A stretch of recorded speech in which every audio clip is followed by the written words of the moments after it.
Hello and welcome to the year finale edition of Inside the Inferno.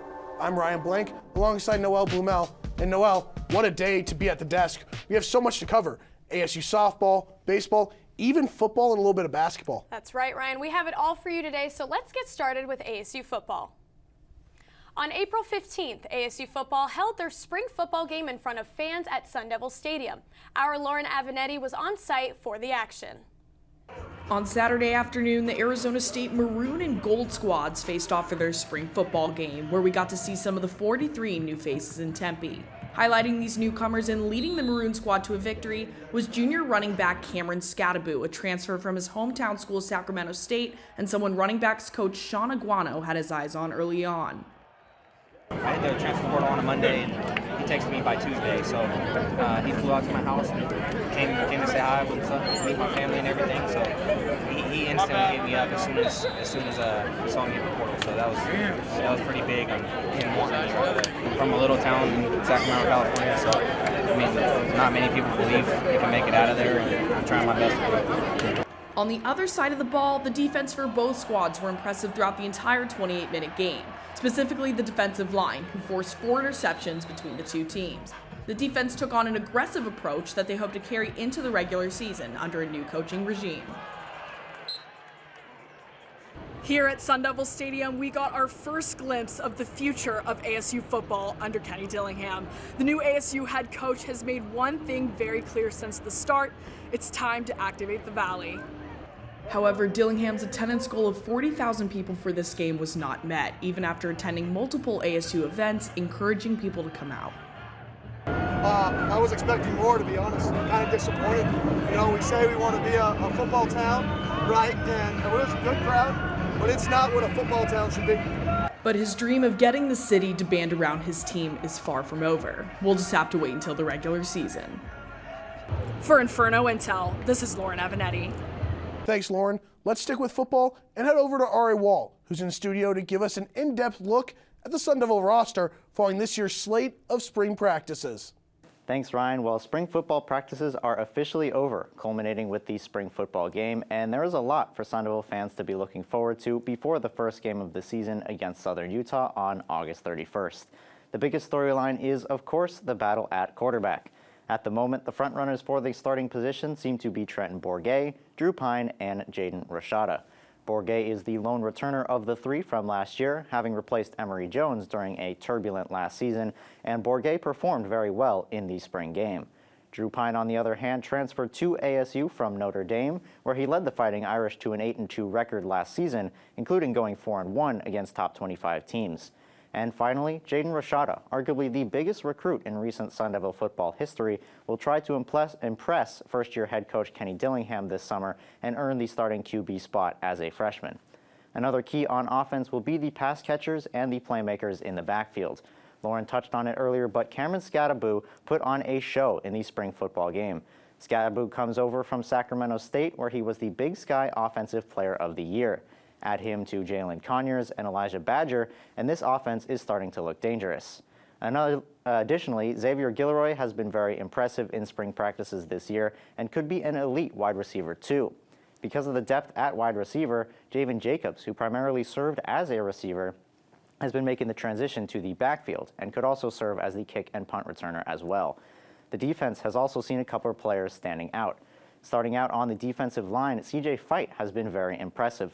Fight will be a freshman coming over from Tatum High School, where he played on both the offensive and defensive line. Another player to watch on that D-line is BJ Green. Green led the Sun Devils in sacks his freshman year, tied for the lead last year, and will likely find himself atop the list again in 2023. Overall, Kenny Dillingham has said it. He wants to activate the Valley in his first year as head coach, and we'll see how he builds the anticipation for the season throughout the summer. Back to you guys at the desk.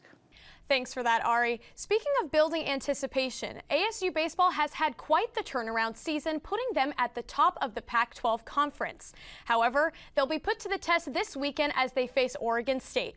We'll send it now to Aaron Herpy for the latest on the Baseball Devils. ASU baseball is currently ranked number 1 in the Pac-12 with a record of 11-3 in conference and 25-11 overall. But these past 2 weeks for the Sun Devils have not gone by without some challenges.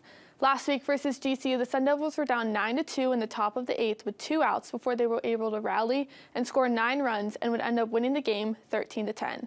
That game was also the debut of UCLA transfer outfielder Nick McLean, who had a standout first game with 3 hits, including a home run and 4 RBIs. But with 1 player back from injury, the Sun Devils lost 2 more. Catcher Ryan Campos left the game with an oblique injury and is expected to return this weekend, while right-handed pitcher Jesse Wainscott is out for the season with a broken collarbone. Following the midweek matchup, the Sun Devils headed up to Seattle, where they would play University of Washington. But they would split the series 1-1 after the Sunday match was canceled due to weather. This past Wednesday, the Sun Devils made a big midweek road trip down to Tucson to take on rival University of Arizona. But the game did not go their way. After scoring 6 runs in the first inning, there was no stopping the Wildcats as they would put up 14 more runs to finish the game winning 20-0, the toughest loss the Sun Devils have faced this season. But all of the top 4 teams in the Pac-12 lost their midweek matchups this week. This weekend, ASU will host number 21 ranked Oregon State, who are currently on a 7-game win streak. The Sun Devils will most likely face off against pitchers Jacob Kumats, Jaron Hunter, and Trent Sellers, who currently leads the team with 74 strikeouts this season.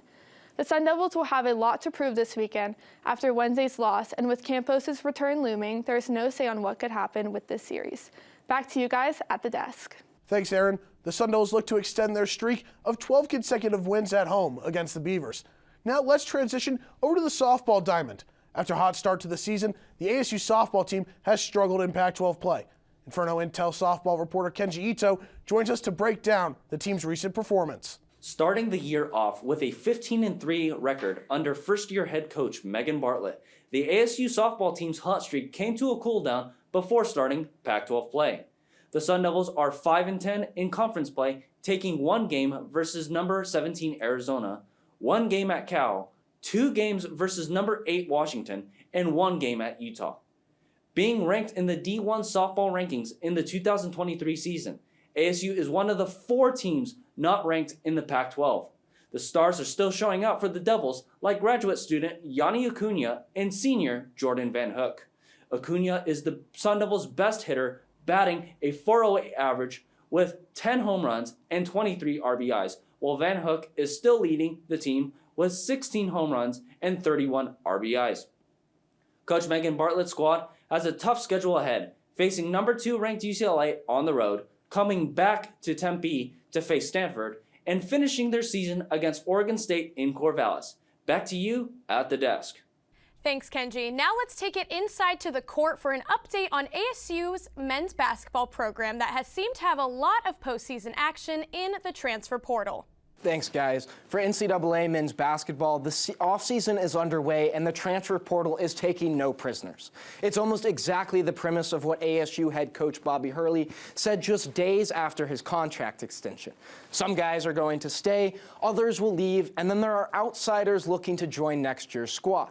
Let's take a dive as to who is staying, leaving, and transferring in for next season.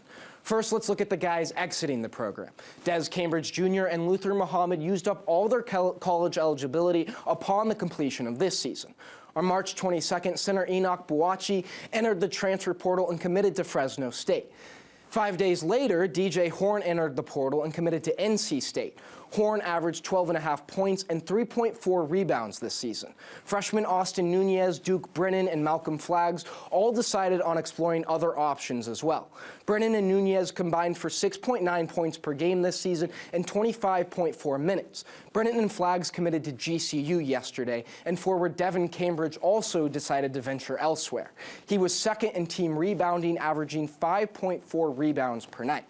As Hurley mentioned in that press conference, though, it is his and his staff's responsibility to hit the transfer portal to replace the production from the players leaving. So far, he's added Kamari Land from Louisville. He posted 5.9 points as a freshman this season. The 82nd ranked JUCO prospect, Malachi Davis from Tallahassee Community College, also committed to ASU. He averaged 17.1 points per game this season and led the team to the NJCAA semifinals before falling to Mizzou commit and third-ranked JUCO prospect Kurt Lewis and John A. Logan. On Tuesday, the Sun Devils gained LSU transfer Adam Miller and San Francisco transfer Zane Meeks earlier this week. Back to you guys at the desk. Thanks, Jack. Arizona State's roster is starting to take shape for the 2023-2024 season. We now trade the court for the links. Both the men's and women's golf teams have been on fire as of late. Inferno Intel's Stephen Buxton has the details. It's been an eventful past week for ASU golf, but nothing was more important than the Pac-12 tournament, which was held at Papago Golf Course. Freshman Beth Coulter couldn't pick a better time to put up the best round of her young career. Coulter took second overall in the tournament after shooting an incredible 4 under for 68 in her final round. Going into day 3, she was sitting at 1 under and shot up the leaderboards with that final round to finish at 5 under.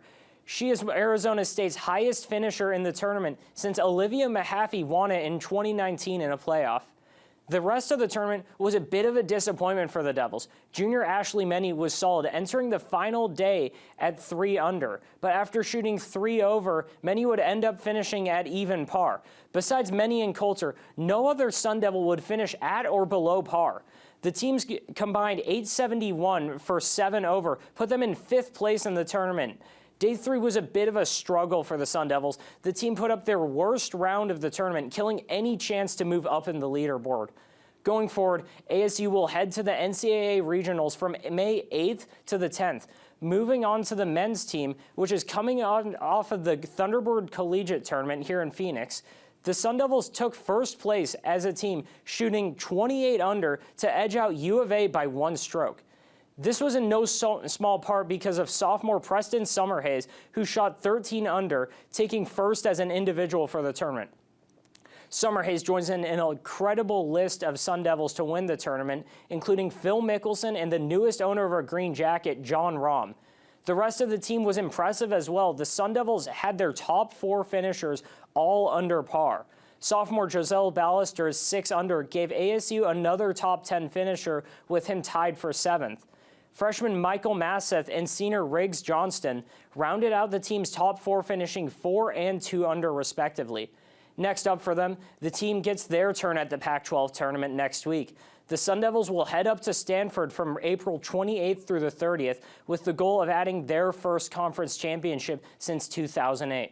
Back to you guys at the desk. Thanks, Stephen. Now, last but certainly not least, we'll hand it over to Lauren with an update on men and women's tennis. Thanks, Noelle.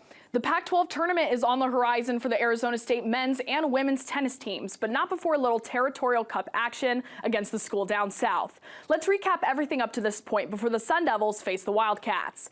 When it comes to the number 44 men's team, they have struggled in conference play as they sit at 2-5 after a 4-match losing streak.